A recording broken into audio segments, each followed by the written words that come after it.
కఠినమైనటువంటి విత్తన చట్టం తీసుకురావాల్సిన అవసరం ఉన్నది.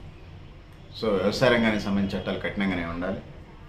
ఇందులో ప్రధానంగా నేను చెప్పదలుచుకున్నది ఏంటంటే విత్తనాలు కుళ్ళిపోవటం, క్రాపింగ్ ప్యాటర్న్ కాపుదలకు వచ్చి పంట కోత టయానికి దానికి రావాల్సినటువంటి దిగుబడి రాకపోవటం, అసలు పంట కాపు కానటువంటి కూడా మనం చూస్తున్న పరిస్థితి మనం చూస్తూ ఉన్నాం. సో వీటిని మనం ముందుకు తీసుకుపోవాల్సిన అవసరం అయితే ఉన్నది. ఏదైతే ఉందో కల్తీ విత్తనాలు, కల్తీ ఎరువులు, కల్తీ పురుగు మందులు వాటిని ఖచ్చితంగా వాళ్ళ మీద తగిన చర్యలు తీసుకోవాలి, చట్టాలు ఖచ్చితంగా అమలు చేయాలి. సో రైతు సంఘాలు, రైతులు, గ్రామీణ ప్రజలు ఎవరైతే ఉన్నారో దాని మీద కోపంగా ఉన్నారు. అందుకోసం సరైనటువంటి చట్టాలు తీసుకురావాల్సిన అవసరం అయితే ఉన్నదనేది ఈ సందర్భంగా తెలియజేస్తున్నాను.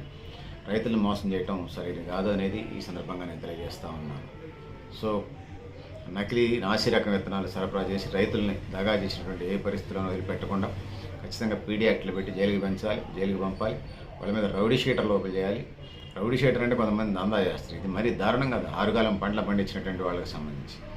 సో రసీదులు, బిల్లులు అన్నీ ఎలాంటి ఆధారాలు లేకుండా రైతుల మీద రుద్ది చేస్తున్నారు. కింటాల కూరగాయల విత్తనాలు ఇతర రాష్ట్రాల నుంచి వస్తూ ఉన్నాయి. మరి జరిగితే దేవుడి బాధ్యులు. రైతులు ఆరుగాలం కాట 3 నెలలు 6 నెలలు పంట పండించిన తర్వాత ఈ క్రాప్ సరిగ్గా రాకపోతే, లేకపోతే సరిగ్గా పండకపోతే, అసలు ఊసే లేకపోతే, ఎండిపోతే, అవిసిపోతే ఎవరు బాధ్యులు? అందుకోసం చట్టాలు కఠినంగా ఉండాలి. ఆ విధంగా ముందుకు పోవాల్సిన అవసరం ఉన్నది. సో విత్తనాల కొరతను కూడా దృష్టిలో పెట్టుకొని ప్రభుత్వాలు ముందు ప్రణాళిక ప్రకారం ముందుకెళ్లాల్సిన అవసరం ఉంది. రైతులు దళారీ దగ్గర కాకుండా గుర్తింపు పొందినటువంటి డీలర్షిప్ల మీద కంపెనీలు లేకపోతే ప్రభుత్వం కూడా ఆ విధంగా సరఫరా చేయాలి.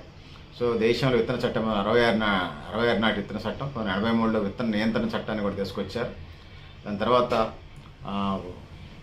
విత్తన పరిరక్షణ చట్టానికి సంబంధించిన 86లో కూడా దాన్ని తీసుకొచ్చిన పరిస్థితి మనం చూస్తూ ఉన్నాం. సో విత్తన చట్టంలో మార్పులు చేర్పులు జరిగినా వాటిని ఖచ్చితంగా అమలు చేసి ముందుకు తీసుకోవాల్సిన అవసరం ఉంది.